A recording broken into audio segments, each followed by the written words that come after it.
Think AI is just for tech brothers or big businesses? Well, think again. In this episode, we explore how everyday tools like ChatGPT and MidJourney can boost your creativity, productivity, and peace of mind without needing a tech degree. You'll learn how to use AI as a powerful assistant, not a threat, and get simple ways to start experimenting today. No jargon, no hype, just real world insights you can use right now. Hi, and welcome to the U World Order Showcase podcast, where we feature life, health, and transformational coaches, as well as spiritual entrepreneurs, stepping up to be the change they seek in the world. I'm your host, Jill Hart, the Coach's Alchemist, on a mission to help coaches and entrepreneurs amplify their voice, monetize their mission, and get visible, leveraging podcasts and Substack. Today, we are chatting with Michael Tedesco. Michael is a creative futurist exploring how AI is reshaping the way we create. A former innovative leader at PayPal, he's held roles in product, marketing, and startups, including founding Sketchmaven. With over 100 US patents, an MBA from Berkeley, and a BS from Illinois, Michael blends deep tech expertise with a playful, poetic edge. Welcome to the show, Mike. It's great to have you here. Hey, Jill, it's good to be here. Thanks for having me. I forgot to let you know that I'm going to ask you a big question. So, Ooh, um, I like big questions. okay. Let's start with the big one. Good. All right. So, what is the most significant thing, in your opinion, as individuals we can do to make an impact on how the world is going? Oh, just period, not just AI, just full stop. Um, okay, I got thoughts on this. The biggest thing that we can do is be a better member of our local communities. I think that's the answer. I think we, as because of technology, because all of the world's problems are now ours because we carry these devices with us. They give us news from all over the world, and it feels like the world is more dangerous and all this other kind of stuff because we're constantly being bombarded with this. And it's not. I mean, any statistic says like the world is a much better place today than it used to be. And like I think we're going to, well, it's never a straight line, like we're moving in that direction. But the one thing that you really can impact is just the world around you. It's just the people that you meet and see every day, and just being better to them, like supporting them, smiling more to them, whatever it might be. Like those little things like that can impact a community can have much greater impacts, and those will eventually carry on over. But like that's the one thing in all of our control, and if we all did a better job with that, I think that would de facto make the world a much better place. I could not agree with you more. I'm just thinking about, I was at the grocery store a little while ago. I always shop on Tuesdays because you get double points, and Ooh. it's a game for me. Nice, smart. And I'm in there and I run across this gal because I live in a very small community that I hadn't seen in years. And she's in there with her sons, who are, the last time I saw one of her sons, he was maybe 3 and now he's 13. So it's been a minute since I've seen her. And we stood there and chatted for like 30 minutes, catching up on all the stuff. It's just like those kinds of interactions are so important in the world, Yeah, and they make you feel connected to, like, this is your life. These are people that are connected to yeah. other people. She'd just gone out with my daughter, who lives up about an hour from me, and her best friend, this woman I chatted with, she was the aunt of my daughter's best friend. um and she had pictures to show me. Look, I haven't seen this woman in like years and years. And she's showing me Yeah. pictures of my daughter and her niece. And That's great. That's great. But yeah, I mean, and these were the real relationships in our lives will be built. It's still going to be in person as much as we do things online. And yeah, it's cool to meet people online, but like we are meant to be interactive with others face to face and so forth. And the more of that we could do, Jill, the better off we're all going to be. I totally believe that.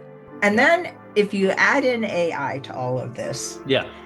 and I'm not actually sure what your thoughts on this are, but my personal thoughts with AI is that it can be your best friend or your worst enemy.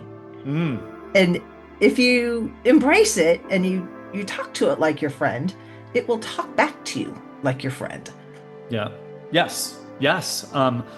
Look, we I think about anthropomorphization of AI a lot. We as human beings are hardwired to see patterns in things that are human when they don't really exist. So we Okay. will look up in the clouds and we'll see a face. We will sometimes look at a grilled cheese sandwich and we will see an image of something in that grilled cheese sandwich. Whatever it is, that is literally how our brains are wired. And so when we have these devices that are talking to us, they're saying things that sound human. I have cloned my own voice to a point where I find it to be, I can't differentiate between my actual voice and an AI version of me. Mhm. Um, like this is the path we're going down, and when you have that, like it's actually kind of really disturbing and where we could take all that. Um, and so with the AI itself, is it like how do we treat these things? How do we think about them and so forth? Like this is a really hard area for me. Like I am in the camp, like I say thank you all the time to my AI, Mhm. and so forth, even though I also don't want to anthropomorphize it and think of it as a human being. It is a machine. It is a tool that is doing the thing that I ask it to be. Um, but I also don't want to like kind of lose that humanity, that habit that I have of this. So like this is a great experiment we're all going through right now. I hope it ends in a good place. But ultimately in the end, I think when in doubt, be friendly, be hospitable, be all of those things, but just kind of know in the back of your mind as best as you possibly can that's like, yes, even though this feels real in many ways, it is really a machine that we're talking to and interacting with. It is, but we're also training it. And the more polite you are to it, the more Absolutely. polite it is back to you. And if we have enough people being polite to the larger entity, because it is an entity, it's not individual to each of us, though it Yeah. sometimes feels like it. It's just Yeah. one entity, and it's gathering data and sifting it through and then passing it back to us. It's like you'll notice that it always confirms your bias, and if it doesn't, you can Yes. correct it so that it does. Yes. Yeah. And that's one thing to watch out for. Like, if you put any piece of writing into an AI, generally without any prompts or anything like that, it'll be like, "Oh, this is awesome." Let me like your writing is so great.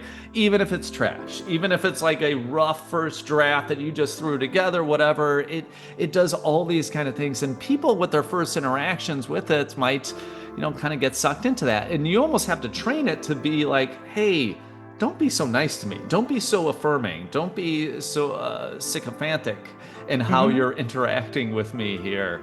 Let's kind of level it out. Let's be more constructive, be more whatever." But those are the kind of directions you can give them. And once you kind of know to speak the language of the AI and to have it ask you questions before it gives you an answer and all these other kind of things, the Mhm. more effective you're going to be with it. Yeah, I agree with that a lot. And asking it the right questions and setting things up, and like I often will use AI to help me create Substack articles to go around my podcast interviews. I use it Yep. for that a lot. And I ask it to give me clickbaity titles Yeah. because I want people to click on Yeah. my stuff, and that's how you get them to do it. And so Yeah. I'll get like 10 ideas, and then I'll ask it to pick the best one, the one that's most likely to get clicks, but I ask it to explain why that's the one it chose. And then I will think about it and pick the one I think it should be.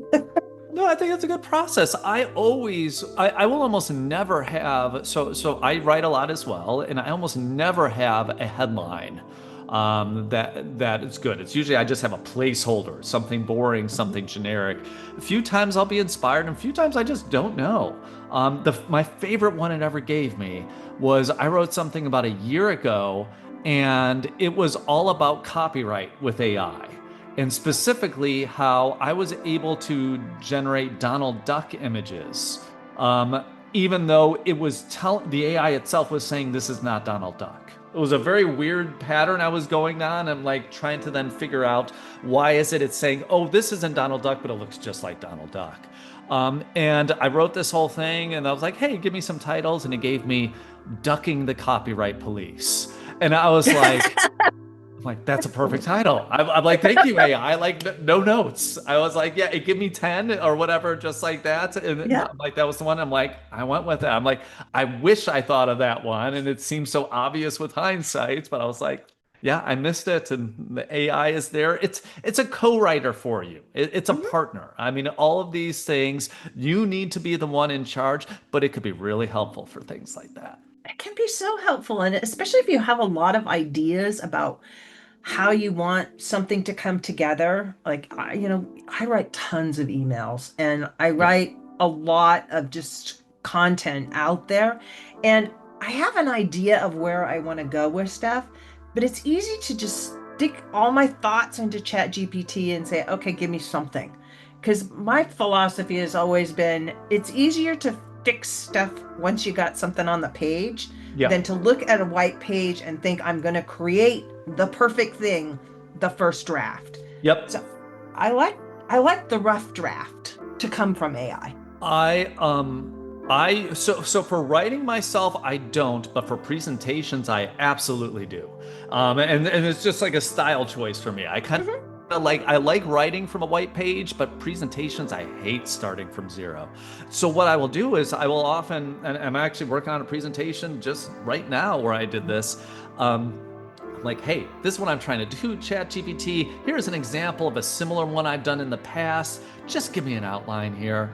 And it does that. And it's like, okay, this, and this. It might ask me a few questions. I go back and forth, but it just gives me that starting point. Some of that stuff I Yeah. throw out, some of that stuff I keep, I iterate on there. But like, that is like, yes, I totally get that process. And it just for things that you're doing all the time, like I do a lot of podcast interviews, and Hmm. for me to go through and take the transcript and resynthesize everything that we've talked about. And I usually am doing this like a couple months out. So it's been a minute since we did the interview. It's Sure. just easier to have ChatGPT take the transcript and go through it and say, okay, this is a summary of what it was about. And Yeah. then I can go back through and change what I want to change and add pieces to it. But it just makes it so much faster. Can do more. It is. It's just helpful. Look, and I think for many of us, like myself included, I don't have like a team that Mhm. that can help me with this stuff. Like I am working on a book project. I have a professional editor for that, but I don't have a professional editor for my blog or anything Mhm. like that. And so, you know, it's maybe never as good as having a best in class human for almost anything that you can imagine. But for 99.9% of us, we don't have that. Like most people who are writers don't have access to an editor, like full stop, for whatever it might be, or can't afford it, whatever it might be. So to have a tool where $20 a month, it can be your editor, it could be your brainstorming partner, it could be all of these different things. Like that is the like really magical thing that's going to be able to uplevel everybody to be able to have, maybe not world class editor, but one that gets you 80 or 90% of the way there. That's pretty darn good versus not having anything. It's really good for helping you make decisions too. Mm. Sometimes if you can give it a bunch of information about a situation that you're like, I don't know which way to go, and I'm not really sure if what I'm thinking is really, I hate to say legitimate, but Oh, yeah. sometimes I have thoughts and they're like, I don't know if this is really if I'm just off in La La Land somewhere or Yeah. and just trying to justify what I'm feeling, or is this a valid feeling about the situation that I'm in? And I'll just lay it all out for ChatGPT and I'll say, what do you think? And it'll come back with different ideas about, it's not just like, oh, you're totally right or oh, you're totally wrong. It's like, here's the logical Yeah. pieces that you maybe aren't thinking about. It is, Jill, it is great at just connecting things, just like you said. So very, very recently, I'm 47 years old, and I just went head to toe on my body and said, "What's wrong these days? Like, what's different with me now versus like my 18-year-old self? And when everything from like, my graying beard and hair to like, and I just like literally wrote down everything that I could find or think of or whatever it might be, Hmm. anything that's, and then what I did with it was then I took it into ChatGPT's O3 model, a reasoning model, and I Hmm. basically said, here's everything I got on me. Like, what do you think? Are any of these things related? Are any of them correlated? Are any of them, curable, or whatever it might be? And I just threw it all in there, and it was fascinating because it went off for a while. I had a whole bunch of things that were on that list, and it just thought, and it started to make connections, and even if things of like, wait, that's related to that? Like, I never knew, I never thought about that, or whatever it might be. Um, and the cool thing about it is like it's infinitely patient. Hmm. Like, I'm not in any way saying, people should stop going to a doctor or whatever else, but like doctors aren't always available at 2 in the morning. And certain things, certain people aren't comfortable It's even not saying. always right either. And they're not, oh, absolutely. Doctors are not infallible. And to be clear, ChatGPT is not infallible, It's not but infallible either. yeah, but like, it's another data point. It's another data Yes. point for all of us to have with these. And that was like very eye-opening of just like being able to connect these seemingly disparate things in a way that almost like, wow, like maybe that makes sense. I need to really start thinking about that in a different way then. And it sometimes will give you information that helps. They're like simple little tweaks that can really change your life. Yeah. Uh, One of them that I found recently, because I've done stuff like this too, Yeah. ChatGPT, I had been having the worst problems with my stomach, Mm. and it suggested that I try slippery elm bark. Okay. Never would have thought of that in a million years, Yeah. but it's made a huge difference in my life. That's great. I just like it, and it's really cheap, and stomach troubles are gone. Yeah. Or Well, ashwagandha. It's another thing that I discovered years ago, and I was just using Google for that, but it never occurred to me to support my adrenal glands, that's why I was having all of these anxiety problems. yeah. And Well, and that is one of the so the whole thing that inspired me with that because I was reading on Reddit there was somebody who had like a jaw clicking issue like when they mhm. talk their jaws would click and blah blah blah blah blah, um, and they put it into ChatGPT and it's like ChatGPT is like, oh, you need to just go like this and like literally it was like a 5 minute fix and it was gone. And Mhm. one of the things was like this is known. It's out there in the world. They just never thought to ask their doctor, or maybe their doctor didn't know, and then they shared it on Reddit, and all these other people thought. It's just bringing all of this information together, but it's really personalizing it for you. So that's why the Yeah. more you can tell it, the more you can do with that, like the better it's going to be in service to whatever you want to achieve with it. Yeah. And you can it gets to know your basic kind of fundamentals. Like I have an approach to life that I like to go through life experiencing.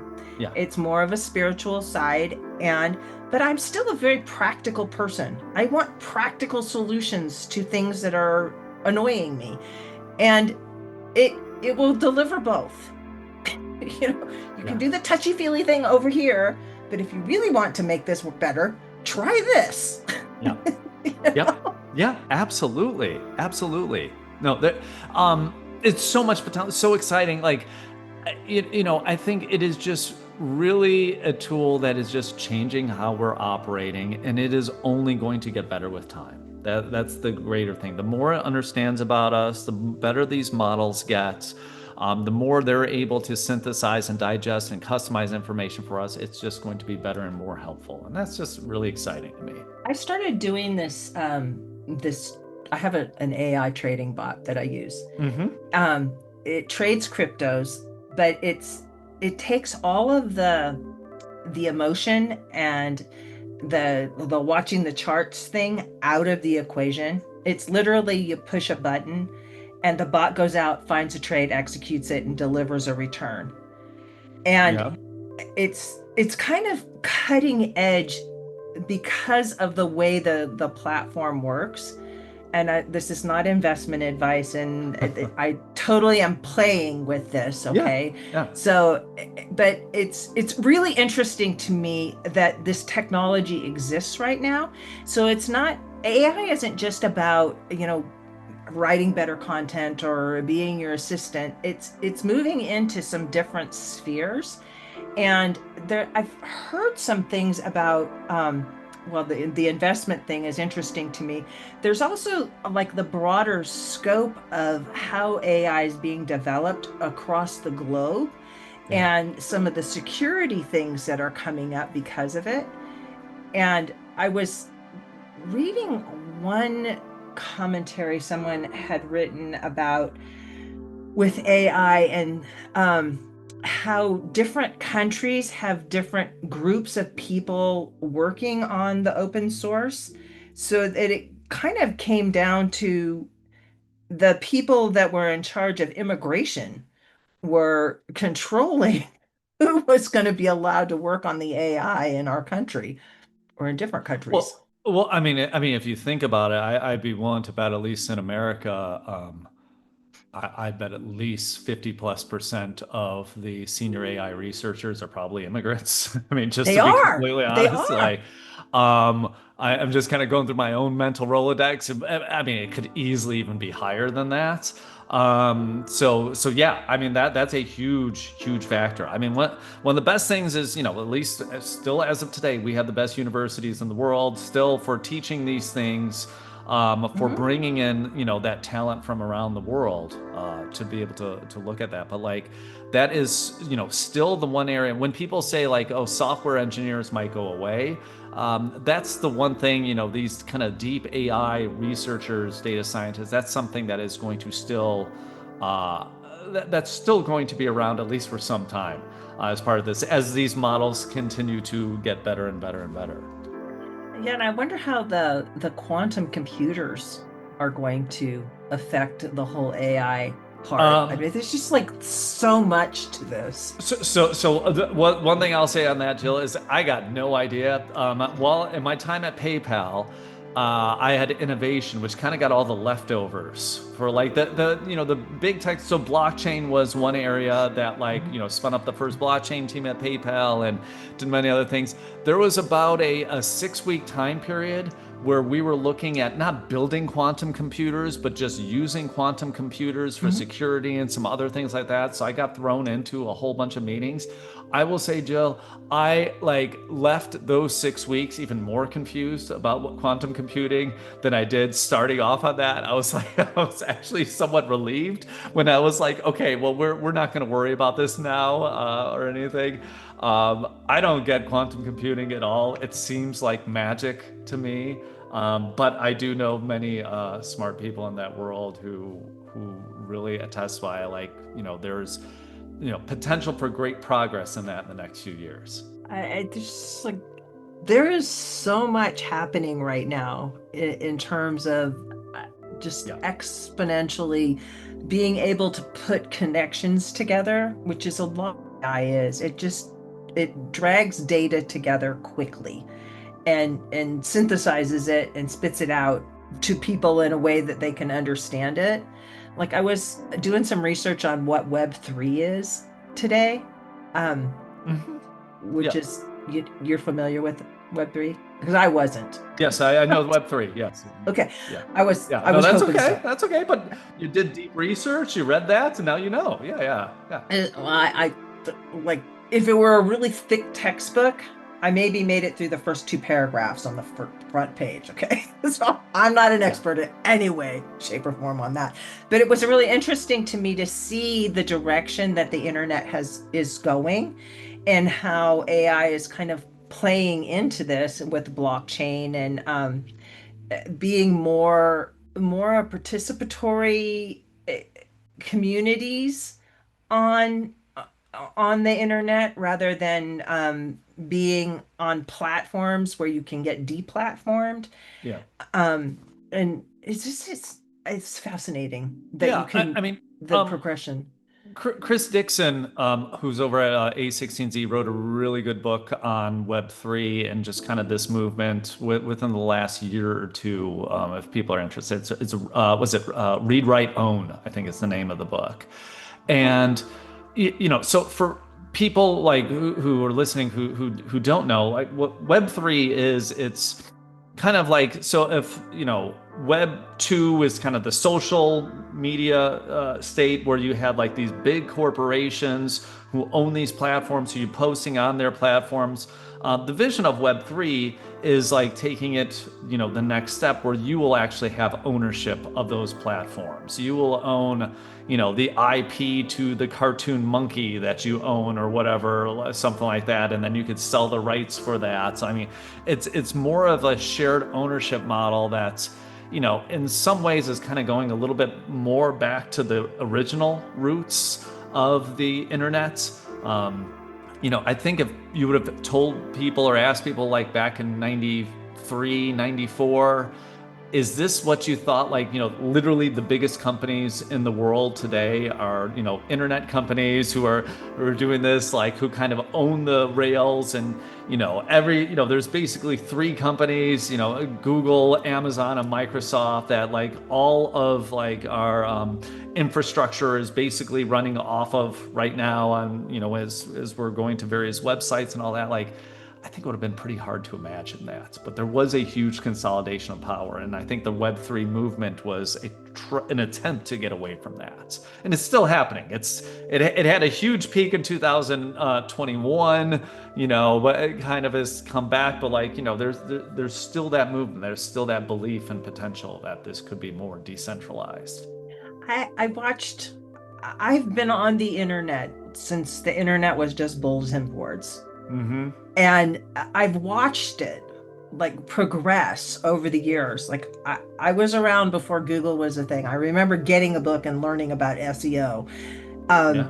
And trying, and we built web pages with HTML and other, it was a lot more complicated than like WordPress. WordPress Yeah. was like Windows instead of DOS.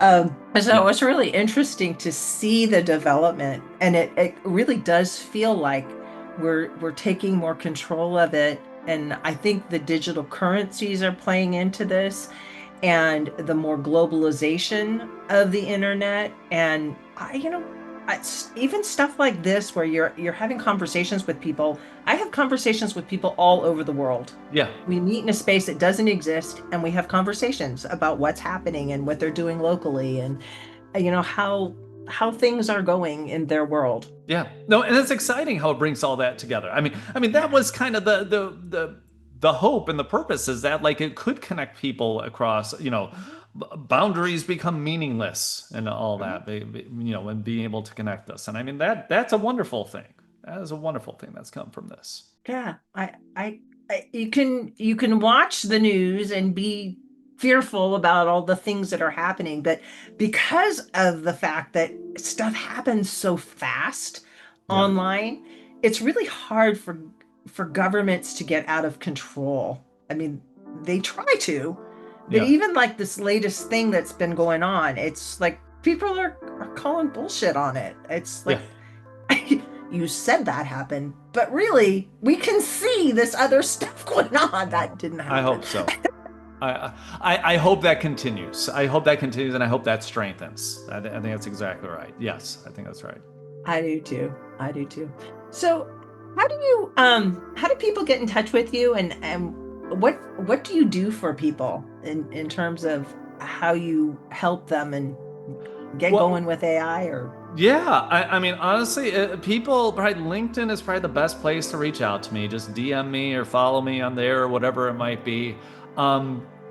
I love to talk about AI. I love helping startups in this space. So if you're a startup working on stuff, you just want to chat or something, I love doing that. I do that every single day. And I don't know if like this is a long, difficult, weird journey that we're on. We are, effectively bringing on a new species with billions or potentially trillions of people of that species. And I'm putting species when I say that in quotes because I don't believe it's an actual species, but it's kind of like the world that we're entering right now. Mhm. And there's no precedent to that. I mean, even us as, and especially the time frame that we're doing this with AI, it's something that for all of us to figure out. So, as much as I do, I keep my blog. I try and write about things in a very plain way that everyone can understand, and I just try and have real conversations with folks like yourself on this, Jill. So, if I could help out anybody, they could always reach out. Awesome. Awesome. And I know you're on Substack and you don't have very many followers. So if Yeah. you're listening, follow Mike. Follow me. Give me a follow on Substack. Yes. Give him I, a I'm follow on I'm late. Substack. I've been on Medium for so long. I was late to the Substack game. So A yes, lot of that's people right. from Medium are going over to Substack and taking their people with them. Yep. So they're they're doing a lot over on Substack to encourage people to come Right. over. Well, I'm on both right now. I don't know if they like that. I'm sure they're indifferent to They that. But probably yes, but yeah, do. I'm there. So people want to see me on Substack, by all means. I post there all, every 2 weeks or so. I'll post a new article about something AI related, and hopefully there's some humor and other stuff in there too. Yeah, I love it. I love it. That's tedasco.substack.com. You got it. I really appreciate you joining me today, Michael. This has been a great conversation. Jill, thanks for having me. I really enjoyed this. I love all the different paths we went down. It was fun. I'm, I'm not a one branch person, No, like that makes it more everywhere. interesting. So, if please consider joining or subscribing to Michael's Substack over at Artificially Intelligent Conversations, tedasco.substack.com, or visit him on linkedin.com/in/Tedasco. And we'll be sure to put those links in the show notes below. Thank you so much for tuning in with us today. If you have a podcast or you're interested in starting one to get your message out in front of our huge and active audience, be sure to reach out to us at support@heartlifecoach.com. We love to help spiritual entrepreneurs and coaches amplify their voice and monetize their mission, and offer a variety of ways to do this on Substack. Join us for our next episode as we share what others are doing to raise the global frequency. And remember, change begins with you. You have all the power to change the world. Start today and get visible.